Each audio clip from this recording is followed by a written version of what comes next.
नमस्कार। बुलेटिन में आप सभी का बहुत स्वागत है। आपके साथ मैं हूं दीपिका। प्रधानमंत्री नरेंद्र मोदी ने सोमवार को लोकसभा में राष्ट्रपति द्रौपदी मुर्मू के अभिभाषण पर धन्यवाद प्रस्ताव पर चर्चा का जवाब देते हुए कांग्रेस सहित अन्य विपक्षी दलों पर जमकर निशाना साधा। उन्होंने इस दौरान परिवारवाद, पूर्व प्रधानमंत्री जवाहरलाल नेहरू, इंदिरा गांधी, कांग्रेस पार्टी और लोकसभा चुनाव सहित कई मुद्दों का जिक्र किया। काफी हद तक केंद्र में अपने तीसरे कार्यकाल का टारगेट भी सेट किया। इस दौरान पीएम मोदी ने कहा कि विपक्षी नेताओं का बात सुनकर विश्वास हो गया है कि लंबे अरसे तक इन्होंने विपक्ष में ही बैठने का संकल्प लिया है। सत्ता में तीसरी बार वापसी का भरोसा जताते हुए पीएम मोदी ने कहा कि 2024 के लोकसभा चुनाव में एनडीए 400 का आंकड़ा पार कर जाएगी और बीजेपी को निश्चित रूप से 370 सीटें मिलेगी। तीसरा कार्यकाल बहुत बड़ी उपलब्धि हासिल करने वाला है। आइए पहले आपको सुनाते हैं पीएम मोदी ने क्या कुछ कहा है। आज विपक्ष की जो हालत होगी ना, इसकी सबसे दोषी कांग्रेस पार्टी है। कांग्रेस को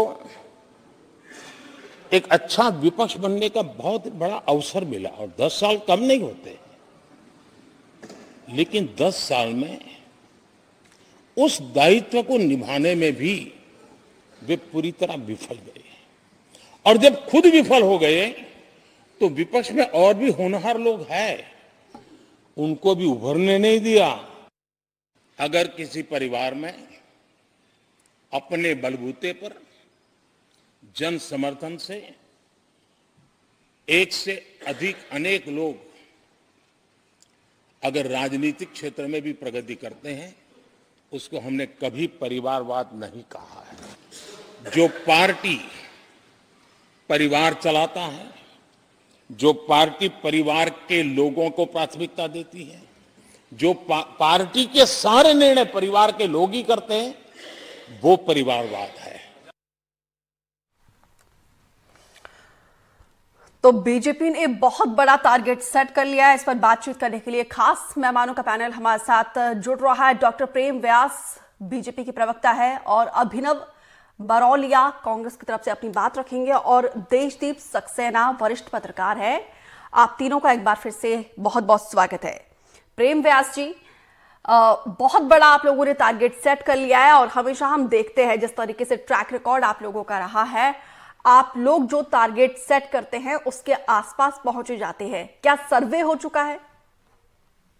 देखिए दीपिका जी, सबसे पहले तो आप सभी को नमस्कार। दूसरी चीज है कि जो शब्द कहे गए थे 400 पार, वो तो स्वयं खड़गे जी द्वारा कहे गए थे। और नरेंद्र मोदी जी के नेतृत्व में जिस तरह से सरकार कार्य कर रही है और जिस तरह से आम जन हितैषी योजनाएं लेके आ रहे हैं, उनका क्रियान्वयन हो रहा है, तो निश्चित रूप से विपक्ष की इस तरह से बात करना वाजिब है।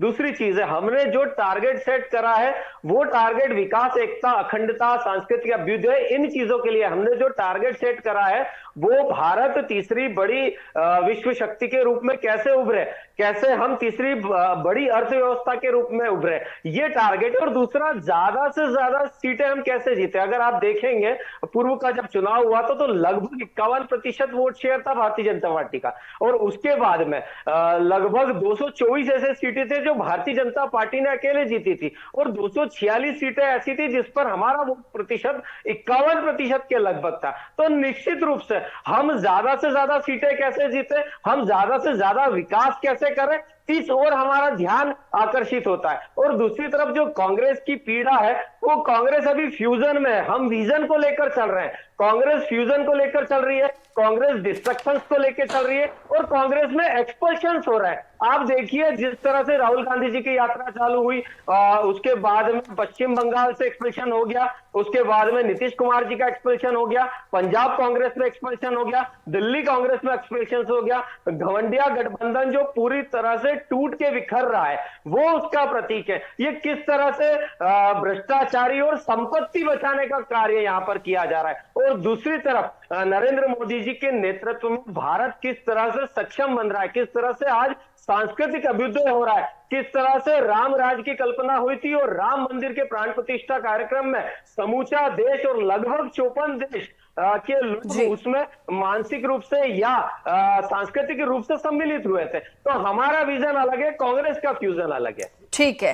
अभिनव जी, अभी आपने सुना है डॉक्टर प्रेम व्यास जी को। उनका कहना है कि कांग्रेस कंफ्यूजन है, बल्कि बीजेपी एक विजन के साथ आगे बढ़ रही है। और आज तो प्रधानमंत्री नरेंद्र मोदी ने बाकायदा टारगेट भी बताया, 370 अकेले बीजेपी और 400 प्लस एनडीए जीत कर आने वाली है, ये दावा किया गया है। आप लोगों की प्रॉब्लम ये है, आप लोगों की चैलेंजेस ये है कि इंडिया अलायंस की जो टूट है वो दिन प्रतिदिन बढ़ती जा रही है, प्रॉब्लम्स का जो है अंबार है। ऐसे में जो आज यहाँ पे प्रधानमंत्री की तरफ से जो टारगेट सेट किया गया, कितना बड़ा चैलेंज आप लोगों के लिए? बिल्कुल आपने सही बोला दीपिका जी। बहुत चैलेंजेस हैं, हमको चैलेंजेस है। हमें बहुत लोगों से लड़ना है, भाजपा के साथ साथ हमको ईडी से लड़ना है, सीबीआई से लड़ना है, चुनाव आयोग से लड़ना है। बहुत बड़ी लड़ाई लड़नी है हम लोगों को, और हम पूरे तैयार हैं। आज जिस तरीके से प्रधानमंत्री नरेंद्र मोदी जी ने जो शब्दावली आज जिस तरीके से यूज करी है, उससे समझा जा सकता है कि उनकी मानसिक स्थिति क्या है। उन्होंने नेहरू जी को कोसना और कांग्रेस को कोसना, इसके अलावा उनके भाषण में कुछ भी नहीं था। उनके पास कोई नीति नहीं थी, नियत नहीं थी कि कुछ वो डिस्क्राइब करते कि उन्होंने 2 करोड़ रोजगार दिए कि नहीं दिए। आज अनएम्प्लॉयमेंट किस स्थिति में इस देश के अंदर सड़कों पर है, बेरोजगार युवा, महंगाई अपने चरम पर है, संविदा कर्मचारी अपनी लड़ाई लड़ रहे हैं, क्यों लड़ रहे हैं, बच्चे प्रदर्शन कर रहे हैं। इन सब बातों से उन्हें कोई सरोकार नहीं है, सिर्फ और सिर्फ अपना घमंड, अहंकार। अभिनव जी, माफी के साथ मैं आपको टोकना चाहूंगी, अगर ये मुद्दे आपको वाकई में दिखाई देते हैं, बेरोजगारी, महंगाई, विपक्ष का काम तो आप लोग अच्छे से करेंगे ना? आप लोग याद दिलाएंगे अगर सरकार काम नहीं कर रही है तो? पहला ये। दूसरा ये कि आपने कहा कि आपके पास बहुत बड़े बड़े चैलेंजेस है। इंडिया अलायंस, जिसके लिए आप लोगों ने इस अलायंस का गठन किया है ताकि मजबूती से बीजेपी को आप लोग चुनौती दे सके, आप लोगों में एकजुटता ही नहीं है। देखिए, मैं आपको वही बताना चाह रहा हूं। ईडी सबसे पहले किसको डराया गया? बिहार में पूरा डर बताया गया, सरकार गिराई गई। जिस तरीके से इन्हें शुरुआत करी थी सरकारें गिराने की, इनके पास कर्नाटक में 40 सीटें जब्त हुई जब से ये घबराए हुए हैं, क्योंकि साउथ में इनका कोई अस्तित्व ही नहीं बचा है। इसके बाद यहां पर इनने जिस तरीके से सोरेन जी का मामला सामने है, देखिए ना, डराया, जो डर गया वो इनकी गिरफ्त में आ गया, जो नहीं डरा उसे जेल भेज रहे हैं, लगातार डरा रहे हैं। तो ये डराने की जो राजनीति कर रहे हैं, ये आने नहीं, वाले इंडिया अलायंस का टूटना, एक minute Abhinav ji, India alliance का टूटना के बाद एक तमाम घटक दल जो है छिटकते जा रहे हैं, उसका ईडी से क्या कनेक्शन है? क्यों नहीं है? आप ईडी कहां नहीं भेज रहे हैं? आप अखिलेश यादव को डरा रहे हैं, आप ममता बनर्जी को डरा रहे हैं, आप हेमंत सोरेन जी को डरा रहे हैं, भेजते जा रहे हैं। आप लगातार तो ईडी का इस्तेमाल कर रहे हैं, सीबीआई का इस्तेमाल कर रहे हैं। क्यों कर रहे हैं भैया? चुनाव में आपको मुद्दों की बात करनी चाहिए। आप ईडी सीबीआई भेज के डरा रहे हैं कि देखो। अभिनव जी, क्या एजेंसियों पर आपको भरोसा नहीं है? मैडम, एक बात और बोल दूं, चुनाव आयोग की बात कर रहा हूं, मैं आपको बता रहा हूं, चंडीगढ़ में आज लोकतंत्र की जीत हुई है। किस तरीके से सुप्रीम आदेश हुआ है, ये बिल्कुल मैं उसी पे आ रही थी। क्या आपको एजेंसियों पर भरोसा नहीं है? क्या आपको अदालतों पर भरोसा नहीं है? अरे तो ऐसे में कौन भरोसा करेगा मैडम? अगर ईडी को अपना हथियार बना लेगी सरकार, सीबीआई को अपना हथियार बना लेगी, चुनाव आयोग को अपना हथियार बना लेगी, तो किस पे भरोसा किया जाएगा? बताइए। ये देश का तो लोकतंत्र ही खतरे में है। जिस संविधान को बाबा साहब अम्बेडकर ने बनाया था, आज वो संविधान खतरे में। आपके पास सरकारें नहीं बच रही हैं, तो आप खरीद फरोख्त करते हो, सरकारें बनाते हो। जहां आपको नुकसान होता है वहां पे आप वहां के विधायकों को खरीद लेते हो। तो ये तो साफ साफ दिख रहा है ना, डर। ठीक है, ये अहंकार और घमंड और डर, तीनों चीजें लेके चल रहे हैं। ओके। देशदीप सक्सेना जी, एक तरफ आज पीएम नरेंद्र मोदी ने बाकायदा टारगेट सेट किया है 400 प्लस का, तो वहीं दूसरी ओर विपक्ष का कहना है कि लोकतंत्र की हत्या हो रही है। ऐसे में उनके सामने चैलेंजेस तो एक तो ये है कि इंडिया गठबंधन के जो तमाम घटक दल है जो वो छिटकते जा रहे हैं। दूसरा चैलेंज ये भी है, उनका कहना है कि जिस तरीके से ईडी और तमाम सेंट्रल एजेंसियों का दुरुपयोग किया जा रहा है, इससे कहीं ना कहीं लोकतंत्र की हत्या हो रही है। देखिए, ये सारे फैक्टर्स तो हैं, या कांग्रेस ये फैक्टर्स गिना रही है, लेकिन अगर हम हिंदी हार्टलैंड की बात करें, चूंकि हम मध्य प्रदेश से संबंधित बात कर रहे हैं अभी जी। हमारा चैनल मध्य प्रदेश छत्तीसगढ़ की बात करता है ज़्यादातर, तो दो चीज़ें हैं। एक तो ये कि बीजेपी की पोजीशन हिंदी हार्टलैंड में बहुत स्ट्रांग है अभी फ़िलहाल। हमने जिस तरीके से देखा कि बीजेपी ने विधानसभा चुनाव में बहुत अच्छा प्रदर्शन किया, और उम्मीद से ज़्यादा अच्छा प्रदर्शन किया। जहां एक तरफ पहले ऐसा लग रहा था कि कांग्रेस बहुत ठीक ठाक कर लेगी, लेकिन ऐसा कुछ हुआ नहीं। कांग्रेस ने अब तक का सबसे खराब प्रदर्शन किया। तो बीजेपी की हालत मध्य प्रदेश में बहुत स्ट्रांग है। बीजेपी एक बहुत स्ट्रांग उसका जो संगठन है, ऑर्गेनाइजेशन है, वो वेल ऑयल्ड मशीन है और वो 12 महीने 24 घंटे चुनाव की तैयारी में रहता है। फिर हम अगर प्रिपरेशन की बात करें तो देखिए मध्य प्रदेश में लगातार बीजेपी के संगठन की तैयारियां हो रही हैं। नए नए वो एक शब्द गढ़ रहे हैं। जैसे अभी क्लस्टर का शब्द आया है कि उन्होंने लोकसभा सीट्स के क्लस्टर बनाए हैं। 2-3 लोकसभा सीट्स के ऊपर एक क्लस्टर, उस पर एक बड़ा नेता उसको मॉनिटरिंग कर रहा है। तो समझ में ये आ रहा है कि बीजेपी की तैयारी बहुत जोरों पे चल रही है। मुझे नहीं मालूम कि कांग्रेस की किस तरीके से तैयारी चल रही है। अभी कांग्रेस के कुछ नेताओं के, सीनियर नेताओं के ये भी आया कि शायद वो चुनाव नहीं लड़ना चाहते हैं। बीजेपी ने ऑलरेडी पिछले चुनाव में बहुत अच्छा प्रदर्शन किया था। कांग्रेस का, बीजेपी का कहना है कि वो अब 29 में से 29 सीटें जीतना चाहती है। जो एक सीट है वो कमलनाथ जी की छिंदवाड़ा की सीट है। कमलनाथ जी के बारे में भी बहुत तरह की बातें चल रही है। तो एक जो परसेप्शन बना हुआ है वो ये है कि बीजेपी बहुत स्ट्रांग है। देखिए राजनीति में परसेप्शन बहुत इंपॉर्टेंट चीज़ होती है। हमने देखा कि किस तरीके से पिछले विधानसभा चुनाव में, जिसमें बीजेपी ने बहुत अच्छा प्रदर्शन किया, उसमें कांग्रेस ने बहुत अच्छा परसेप्शन बना लिया था। कमलनाथ जी भले चुनाव जीते नहीं, लेकिन हमने देखा कि कुछ महीने पहले तक परसेप्शन ये था कि शायद कांग्रेस इसकी सरकार बनने वाली है। लेकिन उस परसेप्शन को बीजेपी ने तोड़ा। मोदी जी क्या जो वो था कि मध्य प्रदेश के मन में मोदी की गारंटी, मंदिर का बन जाना और फिर लाडली बहना योजना, इन सब चीजों से परसेप्शन बना लेती है, लेकिन उसको मेंटेन नहीं कर पाती, उसको भुना नहीं लेती है। और बीजेपी का ऐसा है। बस एक लाइन और ऐड करना चाहूंगा जी,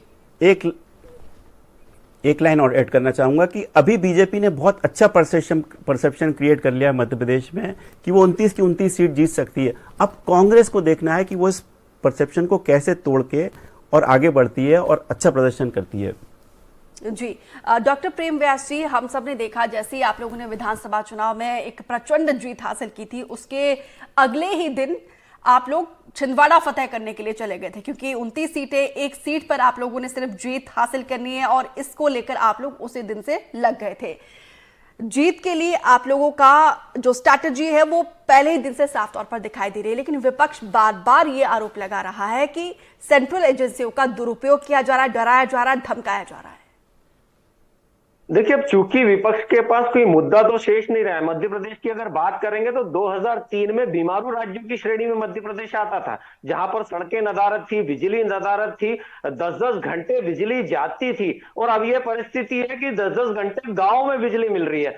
किसानों की हालत खराब थी। आज 42-43% के साथ में मध्य प्रदेश आज निर्यात करने की परिस्थिति में, बिजली में हम सरप्लस बन चुके हैं। वाटर के लेवल इतना गिर चुका था कि रेड जोन में चला गया था। तो निश्चित रूप से, और अभी जो नीति आयोग का नया डाटा है, लगभग 2.5 करोड़ लोग मध्य प्रदेश से बहुआयामी से मुक्त हुए हैं। तो कांग्रेस के पास में ना तो विकास को लेके विजन है, ना आम जनता को लेके विजन है। अब मुझे बताइए कि ये जेल और दिल्ली का जो गठबंधन, अभिनव जी मैं आपके पास आऊंगी, पहले प्लीज डॉक्टर प्रेम जी ठीक है। ये जेल और बेल का गठबंधन है और इसी के तहत ये कार्रवाई हो रही। आप बताइए, झारखंड मुक्ति मोर्चा की सरकार जब अगले ही दिन कोर्ट में खड़ी हुई थी, उस समय भारतीय जनता पार्टी थी क्या? जब लालू जी कन्विक्ट हुए थे और स्वतंत्र संवैधानिक संस्था अपना कार्य कर रही है, जब लालू जी कन्विक्ट हुए थे तब हम थे क्या? मनीष सिसोदिया भी इनके यहाँ कन्विक्ट हुए हैं,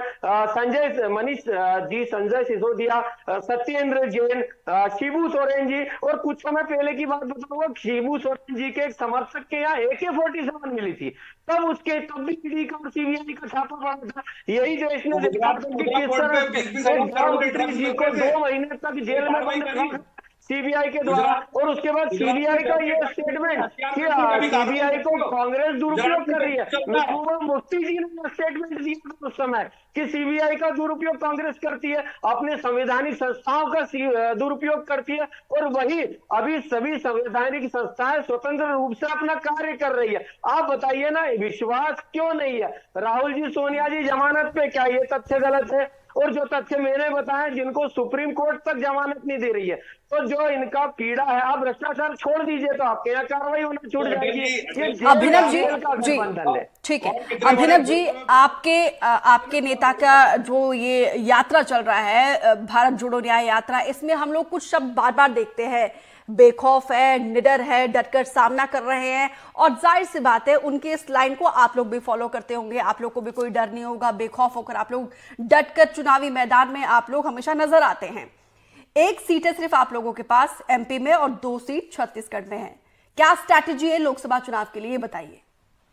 देखिए दीपिका जी, हम लोग तो नहीं डरते हैं, आप लोग जरूर डरते होंगे, लेकिन हम नहीं डरते। हम इसलिए नहीं डरते हैं क्योंकि हम सच के साथ चलते हैं। हमारा नेता राहुल गांधी सच के साथ चलता है। आप हमें टोक सकते हैं, लेकिन इनको नहीं टोक सकते डिबेट करने में। लेकिन हम इसलिए नहीं डरते हैं क्योंकि हम जनता के मुद्दों पे बात करते हैं, और हम बता देंगे शिखर पर है। एमपी में, राजस्थान में, यूपी में, गुजरात में, छत्तीसगढ़ में, ये शिखर से नीचे ही आएंगे, क्योंकि जनता अब इनको समझ चुकी है। पिछले 6 महीने में 7 राज्यों में चुनाव हुए, 3 राज्यों में कांग्रेस जीती, 3 में भाजपा जीती। कोई इतना बड़ा नहीं हो गया। कर्नाटक में 40 सीटों पे जमानत जब्त हुई, तेलंगाना में जबरदस्त। अभिनव जी, पहले मुझे ये बताइए, आपने कहा आप नहीं डरते होंगे, हम नहीं डरते हैं, आप डरते होंगे, किस पॉइंट ऑफ व्यू से कहा? मैं आपको प्रॉपर समय दे रही हूँ। जब हम बोलते हैं तो हमें बहुत सवाल किए जाते हैं, लेकिन जब भाजपा बोलती है तो उससे कोई सवाल नहीं किया जाता है। ना बेरोजगारी का सवाल किया जाता है, ना कितने डिबेट्स आपने देखे हैं? एक मिनट अभिनव जी, हमने कितने डिबेट्स इन मुद्दों को लेकर किए हैं? आपसे जो मैं सवाल पूछ रही हूँ आप उसका जवाब दीजिए ना। मैं तो सिंपल पूछ रही हूँ कि क्या स्ट्रैटेजी रहेगी। सवाल नहीं, मैं जब बोल रहा था अपने पहले जब आपने मुझसे पूछा था तो मुझे आपने 3 बार टोका, लेकिन आपने प्रेम व्यास जी को नहीं टोका। आपको सवाल करना चाहिए था बेरोजगारी पर, सवाल करना चाहिए था महंगाई। टॉपिक पे होता है सर, टॉपिक पे होता है। हर दिन का जो है एक विषय निर्धारित होता है, उसी पे हम लोग डिस्कशन करते हैं। एक बहुत मजबूत स्तंभ है दीपिका जी, मजबूत स्तंभ। आप लोग को अंदर एनर्जी लाना पड़ेगी इनसे लड़ने के लिए। इनको बता, जैसे आप विपक्ष से सवाल कर रहे हैं, पक्ष से। अभिनव जी, आप मुझे मत बताइए कि हमें किससे सवाल पूछना है, किससे सवाल नहीं पूछना है। मैंने आपको इन्वाइट किया, प्लीज जो सवाल पूछा है उसका जवाब दीजिए कि क्या स्ट्रैटेजी रहेगी। आप लेकिन पक्ष से तो पूछिए, जो सत्ता में बैठे हुए उनसे आप नहीं बताओगे ना सर कि मुझे किससे क्या सवाल पूछना है। 15 लाख अकाउंट में क्यों नहीं आए? सड़कों की हालत धूल उड़ रही है भोपाल में, पूछिए आप। क्यों नगर निगम में पैसा क्यों नहीं है? रोजगार के लिए एमपीपीएससी के आपकी लाइन पे चल रहा है, एमपीपीएससी के बच्चे प्रदर्शन कर रहे हैं। क्यों कर रहे हैं ये प्रदर्शन बेरोजगार युवा? ये आपको पूछना चाहिए दीपिका जी। ओके, लेकिन सॉरी, आप पता नहीं इसके बावजूद ठीक है अभिनव जी, ठीक है। इसके बावजूद जब मैंडेट आता है ना क्लियरली, वो साफ तौर पर जनता का किसके पक्ष में आता है ये भी आप भली भांति जानते हैं। देशदीप सक्सेना जी मध्य प्रदेश में ऐसा नहीं है कि इन्होंने कांग्रेस मुक्त कर दिया। ओके ठीक है अभिनव जी, मैंने आपको प्रॉपर टाइम दिया है। देशदीप सक्सेना जी, किस तरीके से आप इस चुनाव को देखते हैं? क्योंकि लोकसभा चुनाव के मुहाने पर हम खड़े हैं। बीजेपी, जाहिर सी बात है, साइकोलॉजिकल बढ़त बीजेपी के पास ऑलरेडी है और कांग्रेस के पास चुनौतियों का अंबार है। इसके बावजूद कांग्रेस कहती है कि हम डटकर मुकाबला कर रहे हैं। देखिए, अच्छा है कांग्रेस डट के मुकाबला कर रही है और कांग्रेस को डट के मुकाबला करना भी चाहिए, लेकिन फैक्ट ये है कि अभी बीजेपी हिंदुत्व की लहर पे सवार है और बहुत स्ट्रांगली आगे बढ़ रही है जी। जो बाकी जो मुद्दे हैं हमने देखा वो गौण हो गए हैं, बाकी मुद्दे कहीं नज़र नहीं आते, चाहे वो बेरोजगारी का मुद्दा हो, चाहे वो महंगाई का मुद्दा हो या कोई और बाकी जनता से रिलेटेड मुद्दे हों। तो हिंदुत्व की लहर बीजेपी को आगे ले जा रही है और हिंदुत्व की लहर से ही बीजेपी जो चुनाव की वैतरणी है वो पार करने वाली है। और जैसे मैंने पहले कहा था कि मध्य प्रदेश में या छत्तीसगढ़ में या हिंदी हार्टलैंड में बीजेपी की पोजीशन बहुत स्ट्रांग है और कांग्रेस को कुछ करिश्मा करना पड़ेगा बीजेपी को यहाँ रोकने के लिए। जी, जब हम ओसी को लेकर सवाल पूछते हैं तो फिर वो थोड़ा सा अलग हो जाता है। एनीवेज, देखना होगा। फिर भी इसके बावजूद कांग्रेस कहती है कि वो मजबूत रणनीति के साथ आगे बढ़ रही है। डॉक्टर प्रेम व्यास जी, जाहिर सी बात है, आप लोग तो जब से विधानसभा के चुनाव आए हैं, रिजल्ट्स आए हैं, उसके बाद से छिंदवाड़ा फतेह करने के लिए आप लोग जुट गए हैं।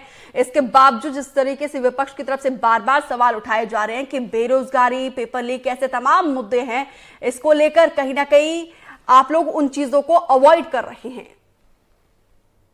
देखिए दीपिका जी, दोनों चीजें हैं। मध्य प्रदेश में जीरो टॉलरेंस की नीति के तहत कार्य किया जा रहा है, और मैं थोड़ा सा फ्लैशबैक में ले जाना चाहूंगा। ऐसे अपराध लगभग 54 से 55 अपराध जिसमें अत्याचार हुए थे महिलाओं के साथ, उसमें फास्ट ट्रैक कोर्ट में केसेस चला के मृत्युदंड की सजा तक तय की गई है। आप उठाकर देख लीजिए, 24 घंटे में कार्रवाई हो रही है तो मध्य प्रदेश में हो रही है। दूसरा, इन्होंने जो कहा बेरोजगारी दर या महंगाई दर, तो महंगाई दर का एक छोटा सा आंकड़ा बता देता हूं मैं। 10 साल का मनमोहन सिंह साहब का जो शासन था, उसमें सब कुछ अच्छा है, सब कुछ ठीक है। ना तो उस समय कोरोना काल था, ना उस समय कोई फ्लक्चुएशंस आए थे, उसके बाद भी महंगाई दर 8.2% था। अगर मैं गलत हूं तो संपूर्ण आंकड़ा चेक कर लीजिए। और अभी महंगाई दर 5.2% है। वही हमारा विकास दर G20 देशों से ज्यादा है। और दूसरा, जो पत्रकार विश्लेषक महोदय ने कहा था, मैं थोड़ा सा इतर कहना चाहूंगा। निश्चित रूप से हमने जो वादे किए थे वो पूरे करें। 370 को लेकर हमने वादा किया था, वो पूरा करें। राम मंदिर को लेकर नरेंद्र मोदी जी ने वादा किया था, वो पूरा करें। ट्रिपल तलाक को लेकर हमने वादा किया था, वो पूरा करें। और दूसरा, परचेसिंग पावर में आज भारत कौन सी पोजीशन पर? प्रथम 5 में। मोबाइल मैन्युफैक्चरिंग भारत प्रथम 5 में। ऑटोमोबाइल सेक्टर भारत प्रथम 5 में। स्टॉक एक्सचेंज में अभी राम मंदिर प्राण प्रतिष्ठा के बाद में स्टॉक एक्सचेंज में हम चौथी पोजीशन पर है। ये राम मंदिर बिल्डिंग के बाद हुआ है। हम 5वीं बड़ी अर्थव्यवस्था है उसकी। ठीक है, ठीक है, ठीक है डॉक्टर प्रेम व्यास जी, क्योंकि समय का अभाव है। अभिनव जी, बीजेपी का तो एजेंडा क्लियर है, टारगेट भी सेट है। मैंने पहले आपसे एजेंडा पूछा तो आपने नहीं बताया, स्ट्रैटेजी पूछा तो वो भी नहीं बताया। मुद्दा कौन सा रहने वाला सर इस बार? देखिए, मुद्दे तो सबसे बड़ा मुद्दा तो इस देश के युवाओं का है। इस देश के युवा चाहते हैं रोजगार। मध्य प्रदेश, स्पेसिफिकली मैं मध्य प्रदेश के लिए पूछ रही हूँ। मध्य प्रदेश में 40 लाख रजिस्टर्ड बेरोजगार है मैडम। अब वो 60 लाख पहुंच गई है उसकी संख्या, और अनगिनत 1 करोड़ से ज्यादा युवा बेरोजगार हैं। ये सबसे बड़ा मुद्दा है। किसानों का मुद्दा, जो उनको मिल नहीं रहा है समर्थन मूल्य मिलना चाहिए गेहूं और धान का। आप देखेंगे लगातार संविदा कर्मचारी परेशान है। हम तो लगातार मुद्दों पर हैं। हमारे पास तो मुद्दों की, हम तो कह रहे हैं ना, ये शिखर पर है, शिखर से ऊपर नहीं जाएंगे, ये नीचे ही आएंगे। ठीक है अभिनव जी, मैं आपको शुभकामनाएं देती हूं, और मैं ये भी आपसे कहीं ना कहीं रिक्वेस्ट करती हूं कि अगर ये मुद्दे वाकई में बहुत ज्यादा ज्वलंत है लोगों के लिए, इस समस्या से लोग दो चार हो रहे हैं, जूझ रहे हैं, तो आप इस मुद्दों को जोर शोर से बुनाइए, लोगों के बीच आइए, और उम्मीद करती हूँ कि उसका असर जो है कहीं ना कहीं देखने को मिलेगा। बिल्कुल बिल्कुल दीपिका जी। हाँ जी, ठीक है अभिनव जी, डॉक्टर प्रेम व्यास जी और देशदीप जी, आप तीनों का हमारे साथ जुड़ने के लिए, समय देने के लिए बहुत बहुत शुक्रिया। तो फिलहाल इस डिबेट पे इतना ही, दीजिए इजाजत, नमस्कार।